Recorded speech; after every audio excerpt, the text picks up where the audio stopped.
क्या hair fall normal है? कितना हेयर फॉल होगा तो उसे हम नॉर्मल बोलेंगे?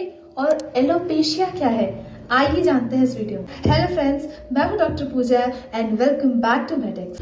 तो जी हाँ, हेयर फॉल नॉर्मल है। अगर पर डे आपका 50 से 100 बाल गिरता है तो it is considered to be normal. इसे हम नॉर्मल बोलते हैं। ये किसी तरह का कोई बीमारी नहीं है। हेयर फॉल होना इज अ नेचुरल थिंग। इसे हम बहुत कंसर्नली नहीं सोचते हैं।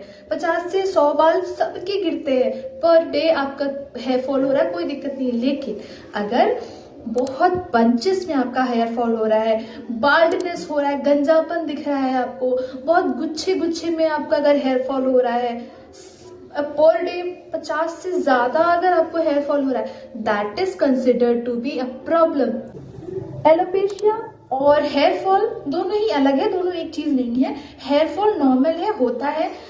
हेयर फॉल हुआ, नया बाल ग्रो किया, यानी कि बाल टूटा, नया बाल ग्रो किया, इसमें कोई पैचेस वगैरह कुछ भी नहीं होंगे, नॉर्मल है ये चीजें। एलोपेशिया बीमारी है, मेडिकल कंडीशन है। बाल जो है वो एक जहां पर भी एलोपेशिया होगा पेशेंट को, वो पूरा एरिया जो होगा वो वहां से स्कैल्प दिखेगा, शाइनियर एरिया होगा, किसी तरह का कोई हेयर फॉलिकल्स नहीं दिखेगा। बहुत बार ऐसे पेशेंट आते हैं जिनका बाल जो है वो बाल्डनेस की तरफ ही होता है, लेकिन उसमें हेयर फॉलिकल प्रेजेंट होता है, तो हम उनको बोलते हैं कि आप ट्रीटमेंट लीजिए, आप दवा खाइए और आपका हेयर ग्रोथ होगा, क्योंकि आपके पास फॉलिकल्स है अभी।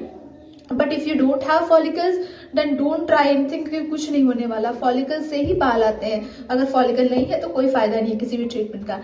सो let's begin our video with the diet, the exercise and the most important are homeopathic medicine. बात करें अगर फूड की, तो कुछ ऐसे डाइट है जिनका इस्तेमाल आप अपनी डेली लाइफ में कर सकते हैं ताकि आपका जो भी ट्रीटमेंट आप करा रहे हो हेयर फॉल के लिए वो परमानेंट हो।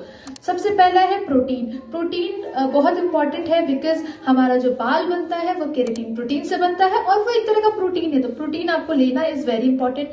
सेकेंड थिंग है आयरन। आयरन का एक बहुत अच्छा काम होता है कि आयरन जो है वो ऑक्सीजन को कैरी करने में हेल्प करता है। अगर आपके बॉडी में आयरन कम है तो सबसे पहले जो कटआउट एरिया है ना, वो आपका हेयर होता है। हेयर में ऑक्सीजन नहीं पहुंचेगा। हेयर, क्योंकि बाकी ऑर्गन्स बहुत वाइटल है ना, तो वहां पे ऑक्सीजन पहुंचाना बहुत जरूरी है। हेयर को तो नहीं भी पहुंचाएगा, बॉडी तो चलेगा। तो सबसे पहले आपका हेयर फॉलिकल वीक होगा। हेयर फॉलिकल वीक होगा, वहां से आपका हेयर फॉल होना स्टार्ट होगा। तो आपके फूड में आयरन का भी इंटेक या आयरन का भी एडिशन बहुत जरूरी है। थर्ड थिंग इज विटामिन और बायोटिन। ये इस्तेमाल करना आपके लिए इंपॉर्टेंट इसलिए है ताकि ये आपके हेयर ग्रोथ का जो साइकिल है उसको मेंटेन करने में हेल्प करता है, उसको कंटिन्यू करने में हेल्प करता है।